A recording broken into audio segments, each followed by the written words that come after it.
talk about late summer color. You can find it out at Egan Gardens. I'm with Ellen Egan. And Ellen, what great ideas to add color to our summer gardens. Well, summer is my favorite season, and I always hate to see it go. And the more color you have, the more you can pretend it's still summer. That's true. What do you have here? Well, I have Coreopsis Lime Rock Ruby and Coreopsis Lime Rock Dream.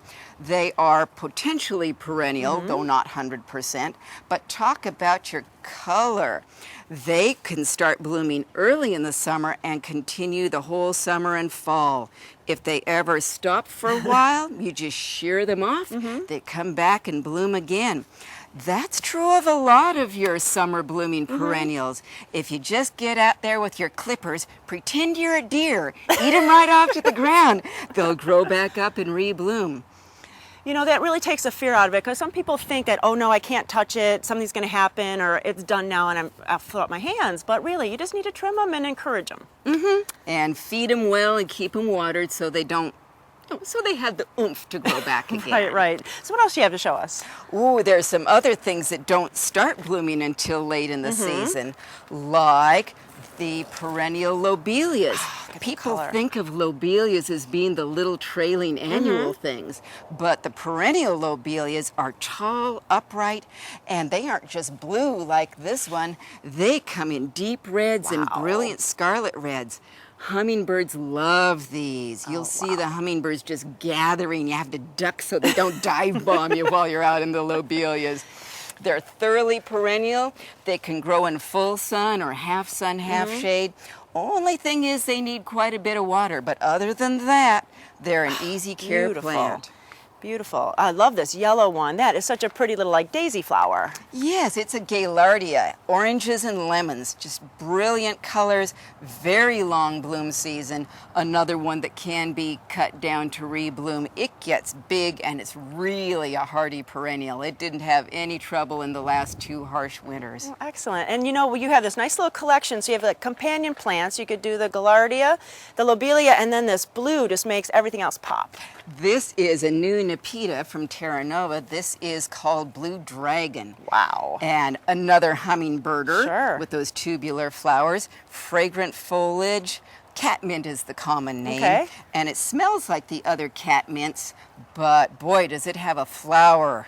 It's very different than the other ones I know. And I love this little yellow one, kind of fuzzy flowers. Yeah, this is a very dwarf goldenrod. You know, the old-fashioned goldenrods were head high, and this is just a cute little one that you could use in fall planters and then next spring put out into a sunny place in a flower bed. Oh, lots of flowers on it.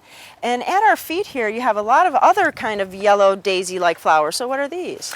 More Coreopsis. These different. ones 100% perennial. These are both from the new Big Bang series. This one is Galaxy with those soft butter yellow flowers. And this one is Cosmic Eye. Oh, look at that. That just says fall. The gold and deep red colors. Wow. And you know, you see some of the dead blooms, but they don't look obnoxious, and you still see all the beautiful blooms, so it kind of only deadheads itself. Yeah, or you just learn to ignore it. Right. And you can do that. From a distance, you really don't see them. I never deadhead my Coreopsises. Coreopsi. And what's this last one here? This is good old Goldsturm Rudbeckia. This was Perennial Plant of the Year as chosen by the Perennial Plant Association about 5 years ago, wasn't it? And you just can't find an easier plant than this. That's great. Clumps just get bigger and bigger. You don't have to dig them up and divide them unless you want to pass them on to the neighbors because they're so prolific. They'll fill the whole neighborhood eventually, but not in an invasive way, No. just in a nice way. Long bloom season, excellent cut flower, looks perfect with all the bloom things that bloom now. Well, you have just been a wealth of knowledge. And you know, Ellen Egan and Egan Gardens is going to be on Garden Palooza the tour, September 9th through 12th. And so you'll have such a beautiful selection, I know. And what a great time to come out and see and maybe add some additions to your garden. Well, thank you so much. Thank you.